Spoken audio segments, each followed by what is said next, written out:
¿cuáles son los principales traumas que ves debajo de la depresión y la angustia? Bueno, es una respuesta complicada, pero trataré de simplificar. Los traumas más comunes que veo son los más comunes. Así que el abuso sexual es tan frecuente. La negligencia es muy frecuente. Eso es lo que más veo. Pero simplemente porque es lo más frecuente. El impacto de los traumas es único para cada persona. Y algo de eso implica, bueno, ¿cuándo ocurrió el trauma? Cuanto más pasan los años, más difícil o es más profundo puede ser el impacto. Pero de esto es como, ¿cuál fue el momento del trauma? Parte de eso es también como las personas están interiorizando o externalizando.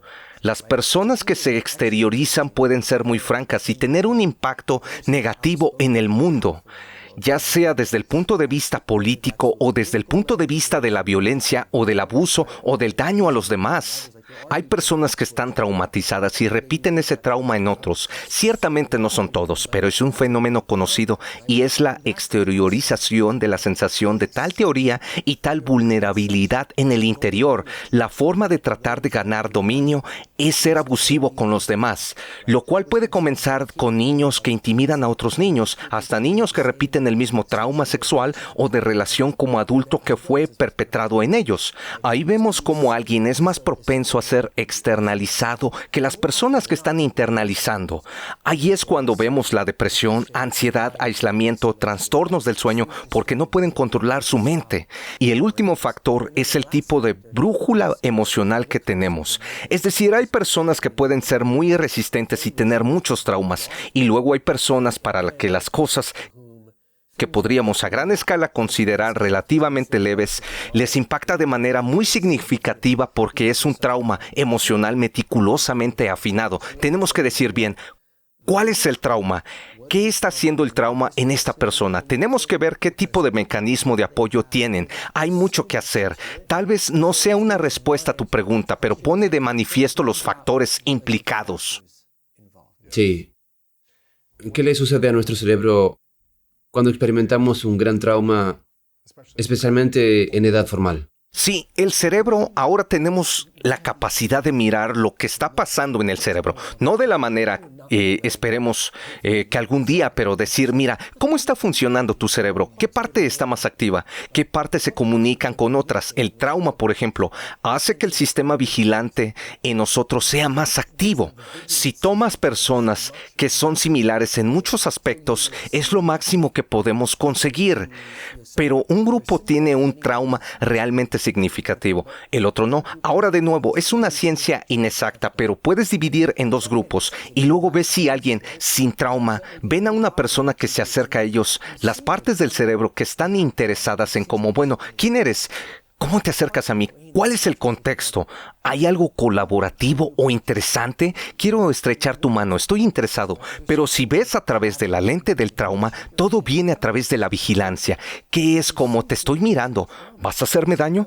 Y los cambios en el cerebro son tan profundos. Si piensas en Vaya. cómo navegar por la vida de una manera óptima, en lugar de ver a tu jefe venir hacia ti y pensar como, oh, estoy haciendo buen trabajo, esta persona viene hacia mí y podemos tener una conversación, puedo obtener beneficios de esto puede ser bueno para mí. Si solo piensas en cómo vas a perjudicarme ahora, actúas de forma totalmente diferente. O si la gente que busca relaciones, si todo es escudriñar para quién va a ser dañino, ¿cómo encuentras a las personas que podrían ser buenas para ti? Y por cierto, la gente que es depredadora, puedo decir que eso absolutamente, porque la gente que es depredadora y dice cómo deciden con quién salir y con quién trabajar, están escudriñando en busca de las personas que pueden ser su presa. Las personas depredadoras que son sociópatas, la depredación es una forma de sociopatía. A menudo han pasado por su propio trauma, pero están externalizando. Entonces son audaces porque voy a ver esto como en una habitación llena de gente.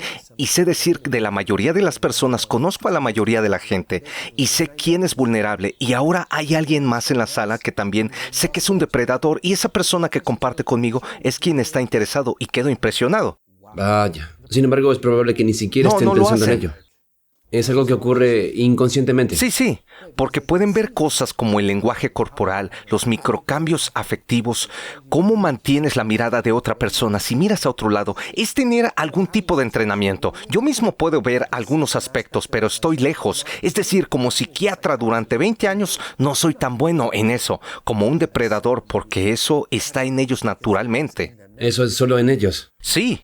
Se habla mucho de los narcisistas en el mundo actual. ¿Es un narcisista alguien que acaba de ser fuertemente traumatizado y lo comunica externamente en lugar de hacerlo internamente? ¿De verdad? Sí. Sí, es una porción relativamente pequeña de la población la que hace la mayor parte del daño. Yo diría que fuertemente porque las personas que son narcisistas tienen ese elemento externalizador y no hay ninguna interrelación allí con la capacidad de inteligencia. Así que la gente que es narcisista puede ser muy capaz en el mundo. A menudo estos recursos dentro de ellos, la forma en que se imponen en el mundo es de una manera que tiene que ver con la destrucción. Porque el narcisismo viene a través de la lente de la envidia, que es diferente, como si hubiera diferentes léxicos, pero la forma en que aprendí esto y el léxico que uso, los celos son algo benigno. Si tiene algo que yo quiero, yo también lo quiero. Tal vez me esfuerce por ello, tal vez no pueda conseguirlo, como si alguien fuera más joven que yo, no puedo hacerme más joven.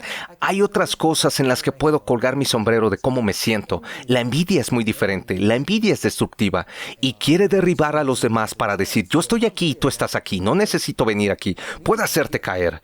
Y la gente hace eso.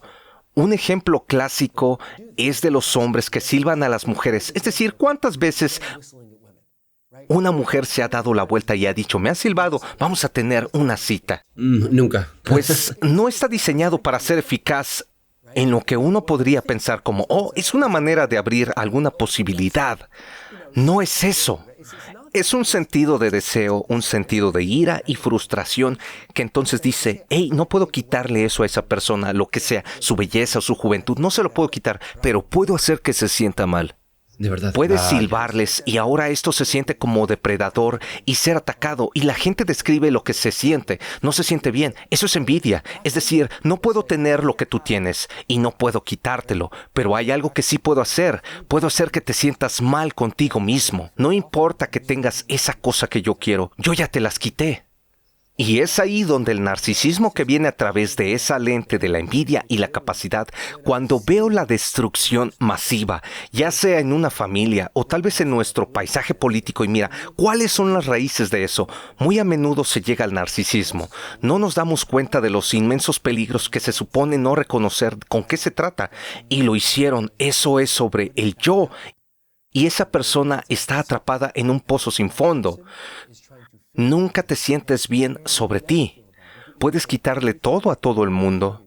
Y no estás lleno. Sí, claro, y no estás lleno porque lo has desperdiciado. Entonces, ¿cómo aprende un narcisista a sanar su propio trauma cuando típicamente no querría decir algo que está mal con ellos?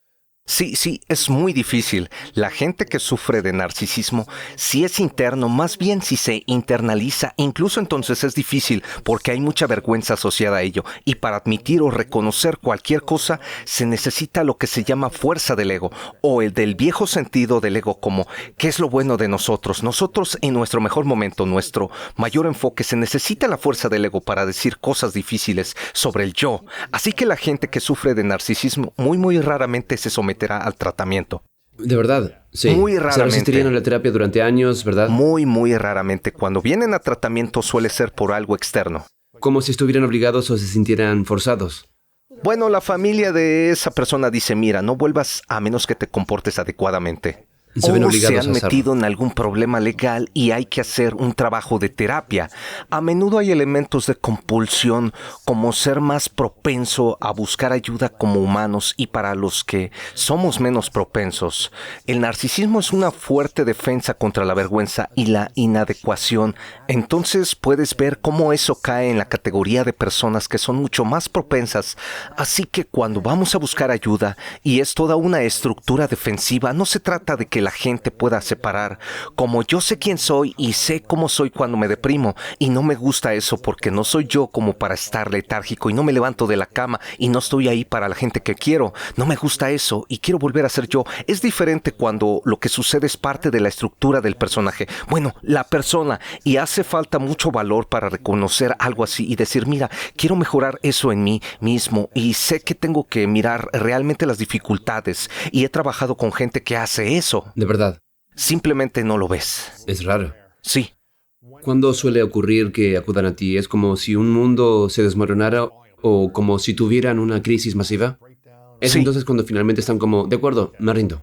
Y eso es lo que hace la compulsión, como algo alrededor que se desmorona significa como tienes que ir o su familia no quiere verlo más, algo así, pero incluso a menudo hay un empuje y un tirón. Bueno, todos podemos hacer esto en la terapia. A veces tratamos de mantener las cosas en superficie. Es como dejarlo ir un poco más profundo, va a ser doloroso, pero puede haber mucho más de eso, pues la idea es cómo voy a ir a terapia porque creo que debo, pero no quiero ser vulnerable. Es por eso que se necesita construir una relación de confianza antes de empezar con las cosas difíciles. ¿Hay alguna manera de curar el trauma sin volver a experimentar el dolor del trauma? ¿O simplemente hay que pasar por el dolor para llegar al otro lado? Es decir, hasta cierto punto creo que tienes que pasar por dolor. De nuevo, hay excepciones en las que alguien está bendecido con un montón de egos, de mucha resiliencia, y puede mirar y decir, mira, yo sé esto y esto es verdad sobre mí. Y esto es algo que no quiero que esté en mí. Y pueden compartir y dividir, pero normalmente no es así. Normalmente tenemos que mirar el dolor de ello, pero eso no significa revivir cada detalle. Muchas veces la gente piensa que si voy a trabajar, incluso en mi propia mente, trabajar en el trauma y hablar con otra persona, voy a tener que decir cada detalle sobre algo. No dirás todos los detalles. ¿Eso es lo que estás diciendo? ¿O Bueno, la lo harás? mayoría de las veces no tiene que hacerlo. A veces es necesario cuando la sensación de vergüenza es tan alojada en el detalle y a veces hay que hablarlo. Sí. La mayoría de las veces estamos hablando de la idea de no tener que pasar por todos los detalles, también enfatizar a la humanidad que lo ha vivido, como ¿cuántos de nosotros tenemos traumas? Hay un elemento común, que al contarme a alguien cuál es su trauma y cómo le hace sentir, sigue habiendo vulnerabilidad. Entonces podemos tener una comprensión compartida, como si yo pusiera palabras y ellos pusieran palabras donde puedan sentir que yo entiendo lo que están pasando dentro de ellos. Las personas no tienen que decir hasta el último aspecto. Sí. ¿Cuál es tu definición de vergüenza?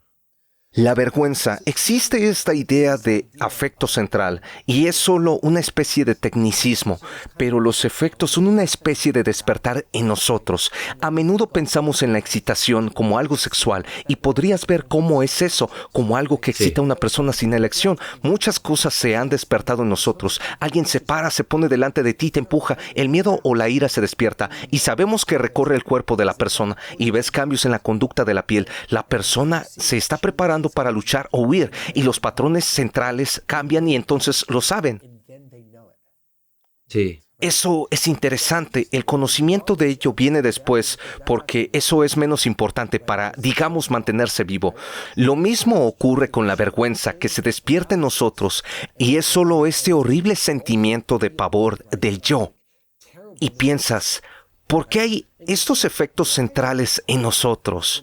Se trata de la supervivencia, es decir, si alguien aparece delante de ti y te empuja y todo tu cuerpo se prepara para luchar o huir, entonces lo sabes. Eso tiene que ver con la supervivencia. La vergüenza también tiene una función en nosotros. ¿Te imaginas hacer algo sin vergüenza? Todavía lo hacemos en algunos casos. Vivimos en pequeños grupos. Si te levantas en medio de la noche y te comiste toda la comida, no pasa nada si te sientes avergonzado.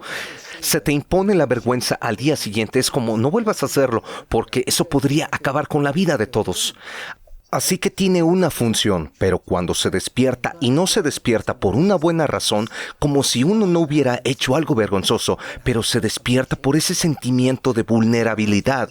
El trauma puede ser crónico, como el trauma crónico del racismo sistemático que le dice a alguien, oh, eres menos, recibes ese mensaje una y otra vez. Es un tipo diferente de trauma, pero no es menos válido. Donde lo vemos, por supuesto, más dramáticamente es el trauma agudo. Hay alguien en una sala de emergencias después de una violación está hablando de lo avergonzada que se siente. Es como, ¿por qué? Bien, porque la vergüenza se despierta en la persona. Se crea a partir de la sensación de vulnerabilidad.